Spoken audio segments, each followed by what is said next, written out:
in 1999, I met Jill and I fell in love. And you should know that I am overly optimistic. I tend to get way ahead of myself. So 1 month into our relationship, I was asking myself, how can I make this stick? Because we were totally in sync. We loved old houses, we loved antiquing, we had even dumpster dived together. So I thought, you know, if I told Jill that I was going to buy an old house, I bet Jill would want to move in, we would get married, and live happily ever after. So 1 month into our relationship, I said, Jill, I think I'm going to buy an old house. And Jill said, great idea, Ron.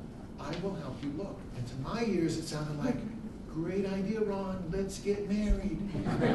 So, started looking for a house, and took us a while. 3 months later, I found this house. This is a picture from 1900. We're talking about Baltimore. This was the northern boundary of Baltimore in 1900. 3 years after that first block was built, that first block of what was then called Peabody Heights, a new neighborhood on the northern border. It's now Midtown Baltimore.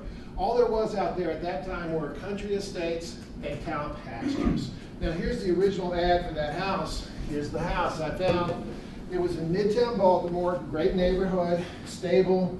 And I said to myself, well, number one, there's no way I can afford this house. And number two, why is it still on the market? Little for sale sign right there.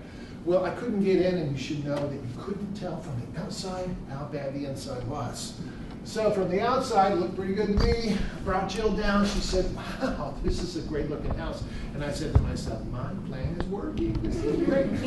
So the next week, we got inside the house, and we found out why this house had sat on the market for a year, unsold, because it was condemned property. The bank was selling it as is with all the junk inside. So when we walked inside, what we found was garbage everywhere. One room to the ceiling with garbage, garbage up to your hips, bars all over the place, full refrigerators in every room. Again, the house had sat there for a year. Full refrigerators. Every time Jill and I passed one, we looked at each other and said, don't open that. 16 empty kegs of beer, a walk-in closet full of term papers. 3 ceilings were falling in, the floors were ruined, the plumbing was shot, but the toilets were full, the roof needed repair, the electricity needed upgrading, the back porch was falling off the house.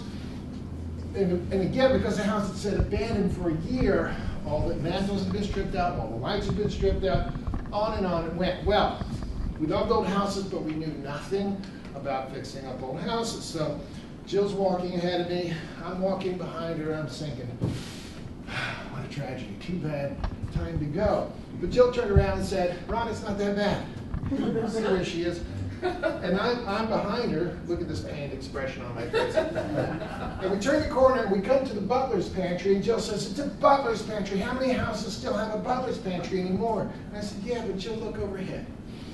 Now I knew I was in trouble because 3 weeks prior to this, we had found a house that Jill liked very much, but I had walked out in disgust because every room in that house had needed painting.